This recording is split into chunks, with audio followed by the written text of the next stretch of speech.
يا مساء الفل والياسمين على كل متابعين المحترمين في كل مكان، وصباح الخير لو بتشوفوني الصبح. وربنا يجعل أيامكم كلها خير وسعادة يا رب العالمين. وشكرا لكل الناس اللي بتدعمني وبترفع من روحي المعنوية، اللي بتكتب تعليق وطبعا بتسيب بصمة. طبعا بصماتكم كلها جوه قلبي من جوه يعلم ربنا. وكلكم بحبكم في الله كده. وربنا يديمكم نعمة في حياتي وما يحرمنيش منكم أبدا يا حبايب قلبي يا رب. النهاردة كده هنتشجع مع بعض ونعمل ايه روتين. وحابة في الأول كده أقول لكم إن أنا ان كنت بأثر في الفيديوهات لان مفيش مشاهدة بصراحة. فبحاول ان انا انتوا عارفين ان انا تعبانة، فبحاول ايه اوفر تعبي بصراحة. لكن لو في تشجيع منكم ليا اكيد هتشجع واقوم كده وايه، وهكون زي حرفيا زي ما بيقولوا عايزة انحت في الصخرة عشانكم واقدم لكم كل جديد بصراحة. ورغم كده انا برضو يعني هحاول بقدر الامكان ان انا انزل فيديو يوم ويوم، مثلا 3 فيديوهات في الاسبوع. يا انتوا اللي انتوا شايفينه بقى صح اعملوه.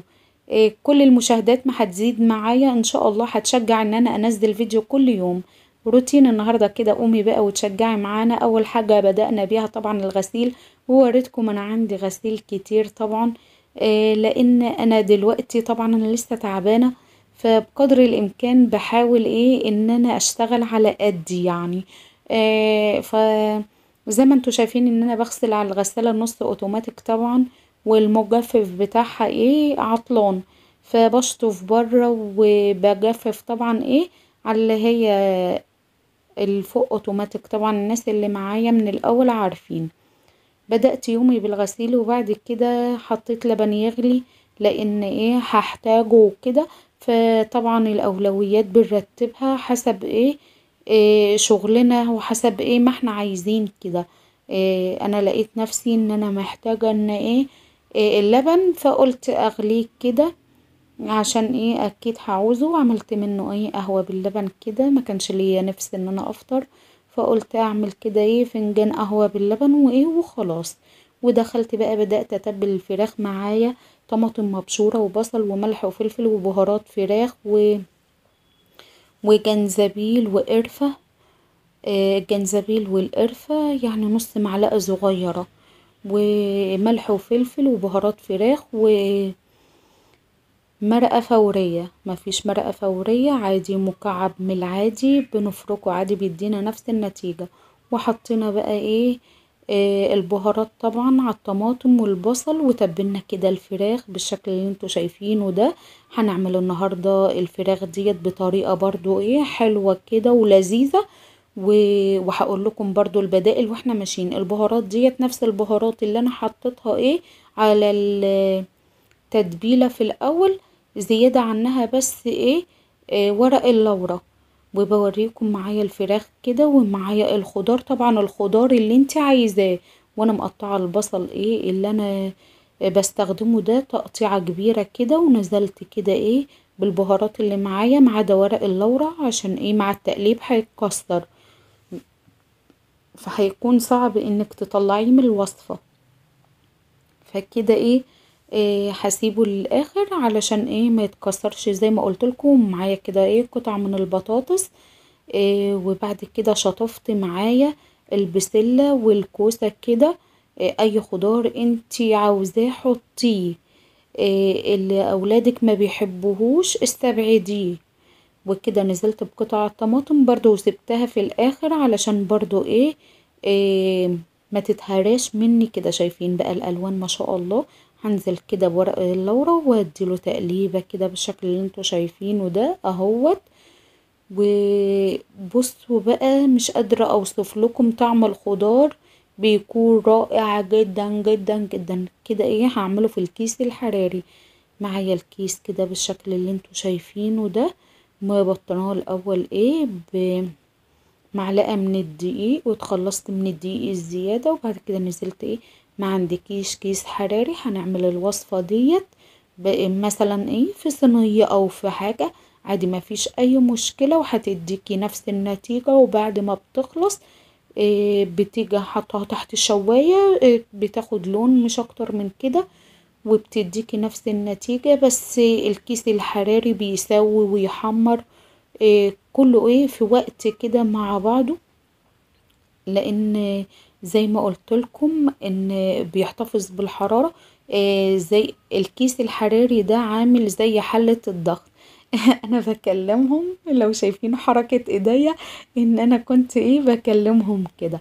طبعا والبواقي دي طبعا مش هنرميها، طبعا هندخلها كده في الكيس معانا.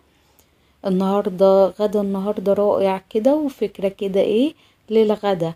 لو ما بتعمليهاش بقى اعمليها كده على طريقتي، وان شاء الله هتعجبك وتعتمديها.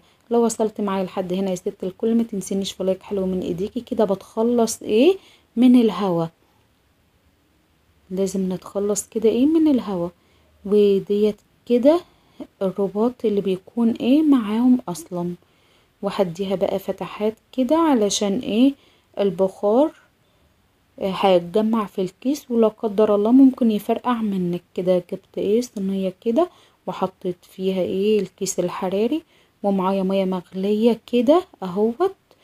هتسألوني المية المغلية لازمتها بتسرع التسوية معايا، وكمان الصينية ما تنشفش معاكي. وحطيت كده نقطتين من الخل علشان الصينية ما تسودش معانا. جبت كده طاجن وفيه رز بالشكل اللي انتوا شايفينه ده، وهبدأ اغسله بالشكل ده اهوت على طول. ويا ريت يا حبايبي تدعموني شوية وتشجعوني علشان استمر. لو مش حابين ان انا استمر قولولي وفري تعبك وخلاص، واحنا مش بنستفيد منك بحاجة او كده، وانا مش هنزل حاجة تاني على القناة. كده بوريكم بعد ما غسلته. جبت شوية من الفلفل الاسمر، ومش بنكتر علشان ما يسمرش معانا الرز. كده جبت اللبن لقيته كتير معايا اهوت، هاخد منه شوية كده لان انا لقيته كتير. وهنزل عليه ديت مية سخنة. بقيت المية السخنة معايا اللي انا حطيتها في الصينية، والمية السخنة كمان بتساعد في التسوية بسرعة، ويستوي منك بسرعة، وما ياخدش كتير في الفرن معانا. وحطيت كده ملح، وبندوق طبعا الملح لو عايز ملح. ولازم ما تقوليش ان انا هحط كله، اللي انا بطلعه ده كده من القاع بتاع حلة اللبن، فبحاول اطلعه كده. كده هدخله الفرن طبعا على نار عالية لحد ما يتشرب. ولو وشه محمرش بنولع عليه الشواية.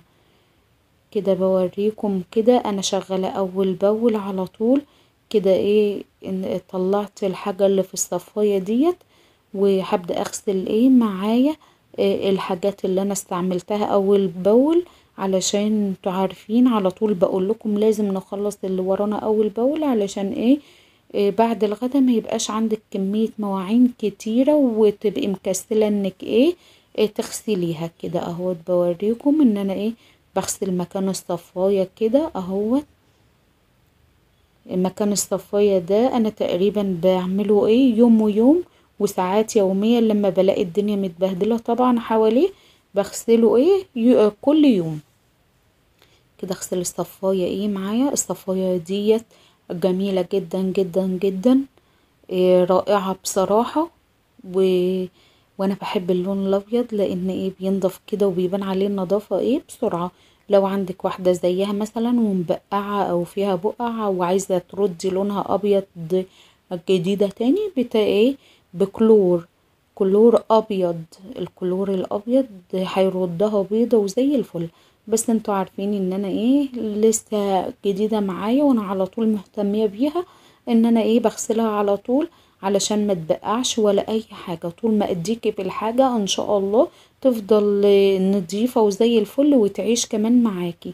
كده الحلة ديت برضو كان فيها لبن وخدته، وحلة اللبن والحلة اللي كان فيها مية وحاجات بسيطة خالص. لان انا على طول طول ما انا شغالة اي حاجة تتوسخ لو حتى معلقة او كده بغسلها على طول. ما بحبش الحوض يكون في اي حاجة بامانة. ولو انتي بتسيبي مثلا حاجات كده في الحوض، جربي كده انك تغسلي اول باول، هتبصي تلاقي الدنيا بتنضف معاكي على طول. الكوباية ديت كان ابو مايكل برضو شارب فيها ايه قهوة باللبن وكده، فقلت اخدها معايا ايه بالمرة، وبدأت كده ايه اغسل كده بالشكل اللي انتوا شايفينه، سريع سريع كده بتخلصي وما تبقيش ناعية هم اي حاجة. والغسيل هيخلص هننشره، هتبصي تلاقي الدنيا كلها ماشية معاكي بكل سلاسة. لكن لو سبت المواعين مثلا ورحت تشوفي حاجة تانية هترجعي بقى برضو تلاقيهم على الحوض مستنيينك، بيقولك اهلا وسهلا احنا مستنيينك. احنا هنروح فين، احنا قاعدين اهو. فاول باول اللي بيخلص منك بتغسليه بتبقى الدنيا عندك زي الفل. كده اهوت الحمد لله غسلتهم، وهغسل الحوض مكانهم، لان اعتبر كده انا خلصت الطبيخ وكله كده ايه، غدانا كله كان في كيس واحد زي ما انتوا شايفينه كده ايه وخلصنا. وطبعا الفوط ديت انا سايباها كده امسح فيها البوتاجاز، امسح بيها اي حاجة، لكن انا مش بمسح فيهم ايديا ولا اي حاجة. انا سايبة واحدة نظيفة كده ميكروفايبر، انا بمسح فيها ايديا. لكن دولت انا سايباهم حاجة اتكبت، حاجة على البوتاجاز على الرخام على كده، سايباهم بس كده مش اكتر. لكن مش بستعملهم في اكل ولا في حاجة، ممكن اكون بمسك بيهم ساعات الحلل او كده وخلاص. كده بخلص المساحة دي بصراحة ناعمة ناعمة وجميلة جدا، وبتنشف على طول الحوض، مش بتخلي عليه بواقي مية على الرخامة او كده. بوريكم كده اهوت الحاجة بتغلي كده في الفرن بالشكل اللي انتوا شايفينه ده اهوت. حطيت طاجن الرز جنب الصينية كده، والحمد لله الغسيل خلص اهوت هاخده بقى اروح انشره برضو، هسيبه لو ورايا اي حاجة اخلصها وبعد كده اروح انشره. كده بوريكم ما شاء الله يعتبر الاكل دخل كده في تسوية. طاجن الرز بيغلي معانا ووشه احمر ما شاء الله اهوت، من غير ما اولع الشواية ولا اي حاجة، والصينية معايا بتغلي كده بالكيس الحراري بالشكل اللي انتوا شايفينه ده، منظر يشهي ويفتح النفس، واكلة لذيذة جدا وما خدتش وقت ولا مواعين ولا وجع دماغ، وهتديكي افضل نتيجة بامانة. جربيها وهتدعيلي. كده الرز معايا بعد ما اتشرب بالشكل ده، بنطلعه بقى نشوفه كده، لقيته كويس اهوت. هشربه بالسمنة كده، انا مش بحط السمنة من الاول، انا بطلعه اشربه كده عشان يفضل فيه طعم السمنة كده. طبعا دي سمنة بلدي، ما عندكيش سمنة بلدي ممكن زبدة او اي حاجة. كده بنشوف التسوية اللي ناقصاله قد بنحط له مية على قد التسوية اللي ناقصاه، هغطيه وادخله الفرن بقى يكمل تسوية على نار هادية. كده الحمد لله طلعت كمان نشرت الغسيل كده، ولو واضح ليكم ان لسه النهار طالع كده، يعني انجزنا في يومنا، غسلنا وعملنا غدا. وطبعا قبل ده وده نظفت الشقة، قبل ما بدخل طبعا المطبخ بكون منظفة الشقة ومخلصة اللي ورايا، لان بندخل المطبخ بننسى نفسنا خالص. كده بوريكم قد الرز مفلفل وجميل وشايفينه ما شاء الله، لسه سخن كده طالع من الفرن بقى هنبدأ نحضر الغدا. انا كده خلصت غسيل والحمد لله، وخلصت كده كل اللي ورايا، يدوبك هنتغدى واغسل المواعين، ويبقى كده الحمد لله يومي عدى بخير وسلام كده، ويوم سلس وسريع. شايفين ما شاء الله الخضار لونه شهي، ولا الفراخ مش قادرة اقول لكم على طعمها. طعم الفراخ المشوية، ديت فراخ مشوية في كيس حراري تحفة. شايفين ما شاء الله الرز شكله ومفلفل وزي الفل، وطعمه ولا اروع بامانة. تغيير كده من الرز بشعرية، من الرز المسلوق، الرز حبة وحبة، الرز المدسوس او الرز المعمر، بصراحة لا يعلى عليه.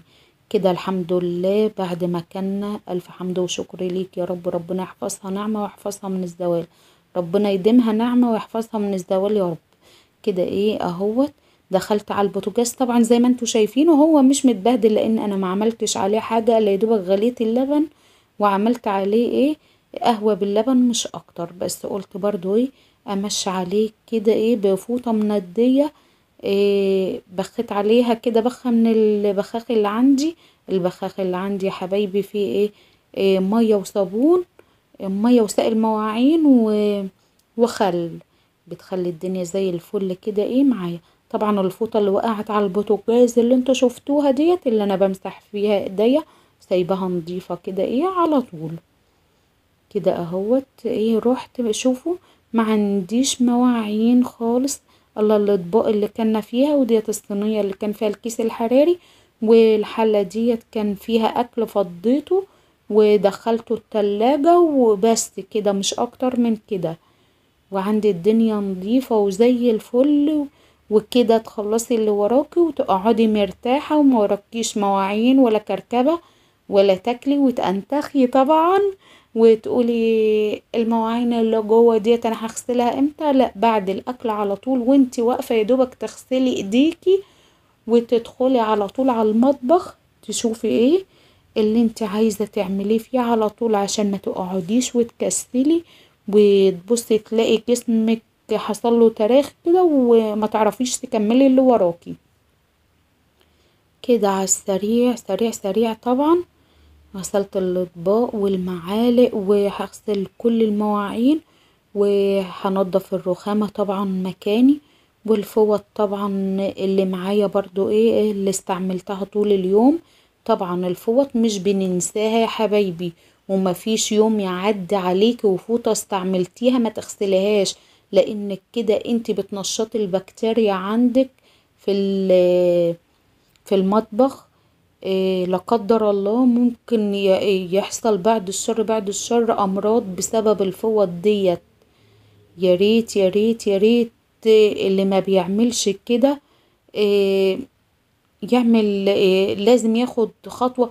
لو عندك الفوط متبهدلة خالص ارميها، ارميها خالص، استغني عنها خالص وهاتي فوط جديدة وابدأي مع الجديدة بقى ايه اليوم بيوم تغسليها، علشان حرام حرام حرام حرام انت كده بتخلي بكتيريا وجراثيم تنتشر عندك بدون ما تاخدي بالك، طبعا بدون قصد منك. الدنيا بتتبهدل، فاهميني؟ ولو لسه مثلا الفوط كويسة عندك ومستخسرة ترميها انقعيها في كلور، هاتي كلور ابيض او كلوركس الوان، لو هما ملونين هاتلهم كلوركس الوان مع مسحوق غسيل ومية سخنة مغلية ونقعيهم فيها وسيبيهم مثلا طول الليل والصبح اغسليهم. وخلوا بالكم في حاجات صغيرة ممكن تبان لنا صغيرة بس لا قدر الله ممكن تعمل لا قدر الله نصايب كده في المطبخ عندنا. انا عندي الفوط محروقة مكان ما انا بمسك بيهم الحلل، حروق، دي حروق ومخرمة كده مكان الحروق، لكن ما هيش مثلا اعزكم الله اتساخات او كده. هتشوفوا بعينيكم انا كده معايا بواقي الصابون اللي هو الصابون بريحة، مش برميه، باخده كده معايا في المطبخ ورغي كده. الصابون ده جميل، زيه زي الصابون الشمس الابيض اللي هو الصابون الغسيل، بينضف زيه كده وبيكونوا زي الفل ونضاف. هتقولوا لي ده صابون بريحة وممكن يسيب ريحة في الفوط؟ لا طبعا انا بشطف كويس خالص لحد ما الريحة تضيع منهم، وشايفين المية بتاعتهم نظيفة وزي الفل كده. لكن اللي فيهم دولت حروق لكن مش اتساخات او كده. وزي ما قلت لكم انا سايباهم ان انا بمسح فيهم بوتاجاز بمسح فيهم رخامة، لكن مش بستعملهم في اكل ولا في اي حاجة. طبعا بنمسك بيهم الحلل من بره. وكده الحمد لله يكون فيديو النهاردة خلص معاكم. ولو فيديو النهاردة عجبكم ما تنسوش لايك وشير واشتراك في القناة وتفعلوا زر الجرس على الكل عشان يوصلكم كل جديد انا بقدمه، ويا ريت تشجعوني ان انا استمر. سلام يا حبايبي، مع الف سلامة.